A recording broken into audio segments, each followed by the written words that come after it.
UP के मुख्यमंत्री योगी आदित्यनाथ ने कल सीनियर ऑफिसर्स के साथ मीटिंग की। इस दौरान कई बड़े फैसले भी लिए गए, जबकि अखिलेश यादव अपने पैतृक गांव इटावा पहुंचे। अखिलेश ने यूपी के बदले हुए जिस नक्शे को दिखाया, उसी पर आगे बढ़ते हुए उन्होंने पब्लिक से संपर्क भी किया। लेकिन योगी आदित्यनाथ की एक तस्वीर ने समाजवादी पार्टी को सन्नाटे में ला दिया। योगी ने ऐसा प्लान एक्टिवेट कर दिया है जो अखिलेश को चौंकाने वाला है। आखिर ऐसा क्या है, एक्सक्लूसिव रिपोर्ट दिखाते हैं, देखिए जरा।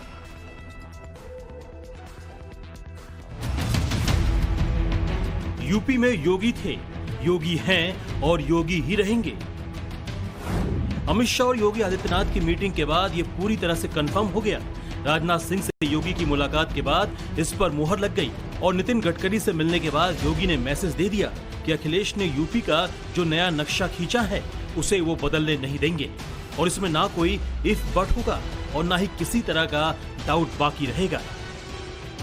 उत्तर प्रदेश में अखिलेश यादव जी की ने जिस तरह की जातिवादी राजनीति की है, जिस तरह से लोगों को बहलाया है, भरमाया है और कांग्रेस पार्टी ने खटाखट योजना से जिस तरह से भोली भाली जनता को बरगलाने का काम किया है, अब जनता इस झांसे में आने वाली नहीं है। ये काठ की हांडी बार बार नहीं चढ़ती है। हम उत्तर प्रदेश में अखिलेश यादव को पुनः पराजित करेंगे। जो कल तक योगी आदित्यनाथ की चिंतन मुद्रा को हार के नतीजों से जोड़ रहे थे, उन्हें मोदी के शपथ ग्रहण में योगी की ये तस्वीर भी देखनी चाहिए। इस मुस्कुराहट के बहुत मायने हैं, मैसेज बड़ा है और इसका अंदाजा इसी से लगा सकते हैं। मोदी 3.0 की कैबिनेट में सबसे ज्यादा यूपी के सांसदों को जगह मिली है। मोदी कैबिनेट में 9 लोकसभा सांसदों को मंत्री बनाया गया है। यूपी के एक राज्यसभा सांसद को मंत्रिमंडल में जगह मिली है, यानी 33 सांसदों पर 10 मंत्री यूपी से ही बनाए गए हैं।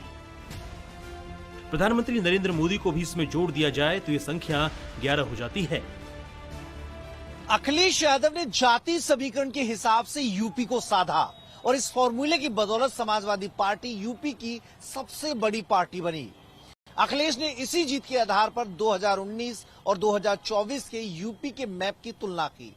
अपने ट्वीट में अखिलेश ने बताया कि किस तरह उत्तर प्रदेश के नक्शे में अब लाल रंग छा गया है, मगर अखिलेश के इस फॉर्मूले की काट मोदी और योगी ने निकाल ली है।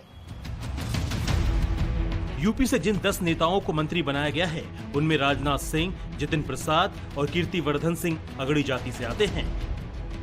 जयंत चौधरी, अनुप्रिया पटेल, पंकज चौधरी और बीएल वर्मा ओबीसी समुदाय से आते हैं। एसपी सिंह बघेल और कमलेश पासवान दलित वर्ग से संबंध रखते हैं, जबकि हरदीप पुरी अल्पसंख्यक समुदाय से आते हैं। इस कॉम्बिनेशन का सीधा मतलब है यूपी से भले ही एनडीए 36 सीटें जीत पाया हो, मगर फोकस कम नहीं होगा। योगी कमियों को दुरुस्त कर 2027 में नई लकीर खींच देंगे। अमित शाह और उत्तर प्रदेश के मुख्यमंत्री योगी आदित्यनाथ की चुनाव परिणाम आने के बाद में पहली मुलाकात हुई।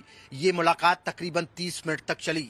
इस मुलाकात में उत्तर प्रदेश में जो चुनावी रिजल्ट आए हैं उस पर चर्चा हुई। साथ ही संगठन में कितने और किस तरीके के बदलाव होने चाहिए, ये डिटेल रिपोर्ट योगी आदित्यनाथ ने बीजेपी आलाकमान को सौंप दी है।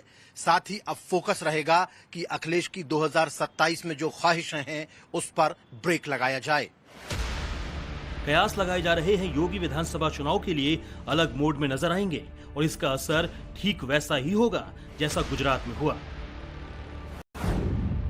2017 में गुजरात विधानसभा चुनाव हुए तो बीजेपी की सीटों की संख्या 99 रह गई थी, यानी सरकार बनाने लायक बहुमत। इसके बाद 2022 में गुजरात में असेंबली इलेक्शन हुए तो बीजेपी का आंकड़ा 156 सीट पहुंच गया और ये हुआ आमूलचूल बदलाव के तहत। गुजरात जैसा बदलाव यूपी में भी होगा तो बहुत संभव है। अखिलेश के उत्साह पर योगी तुषारपात कर देंगे।